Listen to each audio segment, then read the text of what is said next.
ISN YouTube channel पर स्वागत है। आज हम एक बहुत ही इम्पॉर्टेंट और स्कोरिंग टॉपिक लेकर आए हैं, सिटीजनशिप और फंडामेंटल राइट्स।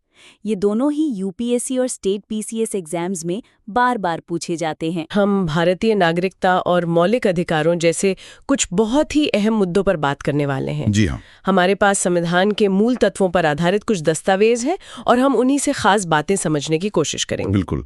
देखिए, संविधान का जो भाग 2 है वो नागरिकता के बारे में है, मतलब कौन भारतीय है। और भाग 3 है मौलिक अधिकारों पर, जिन्हें कई बार भारत का मैग्ना कार्टा भी कहते हैं। हाँ, सुना है। क्योंकि ये नागरिकों को आप कह सकते हैं राज्य की मनमानी से बचाते हैं। ये हमारे लोकतंत्र की नींव है असल में। तो नागरिकता से शुरू करते हैं फिर। ये मिलती कैसे है या खत्म कैसे होती है? देखिए, संविधान लागू होने के बाद के लिए नियम है वो तो नागरिकता अधिनियम 1955 में दिए गए हैं। अच्छा। हाँ, उसमें विस्तार से बताया गया है, जैसे अगर कोई बाहर से आके भारत का नागरिक बनना चाहे, मतलब प्राकृतिक रूप से, तो उसे आमतौर पर यहाँ लगभग 12 साल रहना पड़ता है। 12 साल, ठीक है। और एक दिलचस्प बात यह है कि भारत में जमीन जायदाद खरीदना नागरिकता पाने की कोई शर्त नहीं है। ओहो, अच्छा, ये कई लोगों को नहीं पता होगा। और नागरिकता जा भी सकती है, मतलब किन सूरतों में? हाँ, बिल्कुल। अगर कोई मान लीजिए देश के संविधान के प्रति निष्ठा न दिखाए या फिर युद्ध के समय दुश्मन देश से कोई गैर कानूनी संपर्क रखे तो नागरिकता छीनी जा सकती है।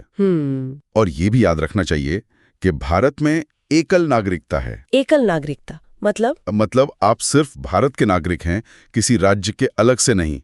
कुछ देशों में दोहरी नागरिकता होती है, राज्य की अलग, देश की अलग। यहाँ ऐसा नहीं है। समझ गए।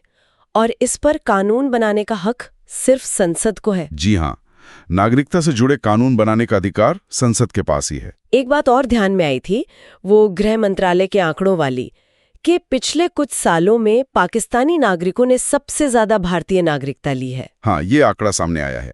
इसके पीछे कई वजहें हो सकती हैं, सामाजिक भी, राजनीतिक भी। जरूर। चलिए अब नागरिकता से आगे बढ़ते हैं उन अधिकारों पर जो हमें नागरिक होने के नाते मिलते हैं। मौलिक अधिकार, संविधान का भाग 3, अनुच्छेद 12 से 35 तक। बिल्कुल।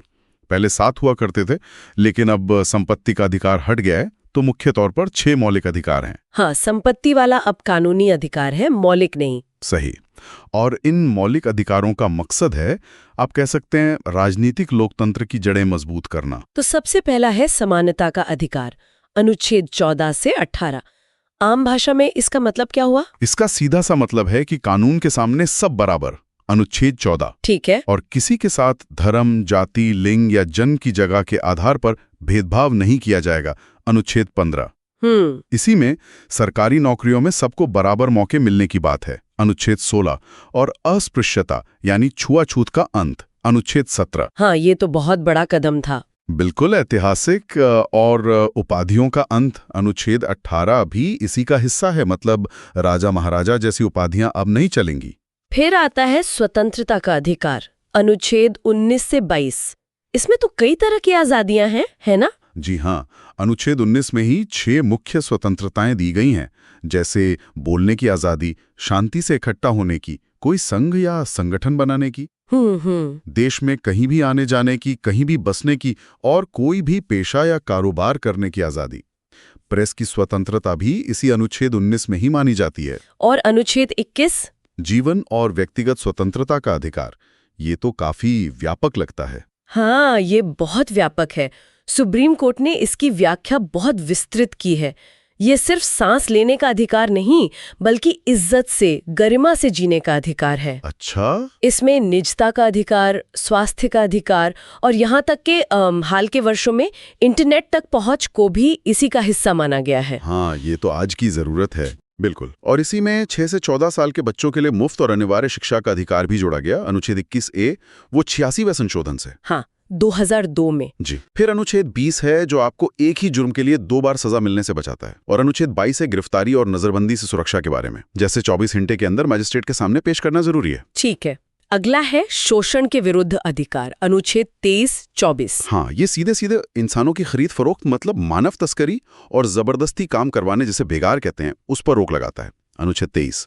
और साथ ही 14 साल से कम उम्र के बच्चों को खतरनाक कामों में जैसे फैक्ट्री या खदान में लगाने पर पाबंदी है, अनुच्छेद 24। और धर्म की स्वतंत्रता के अधिकार के बारे में क्या है, अनुच्छेद 25 से 28? ये हर व्यक्ति को अपना धर्म मानने, उस पर चलने और उसका प्रचार करने की आजादी देता है, अनुच्छेद 25। अच्छा। इसी के तरह जैसे सिख समुदाय को कृपाण रखने की इजाजत मिली हुई है। और अनुच्छेद 26 धार्मिक संस्थाओं को अपने धार्मिक मामलों का प्रबंधन करने की स्वतंत्रता देता है। इसके बाद आते हैं सांस्कृतिक और शैक्षिक अधिकार, अनुच्छेद 29 और 30।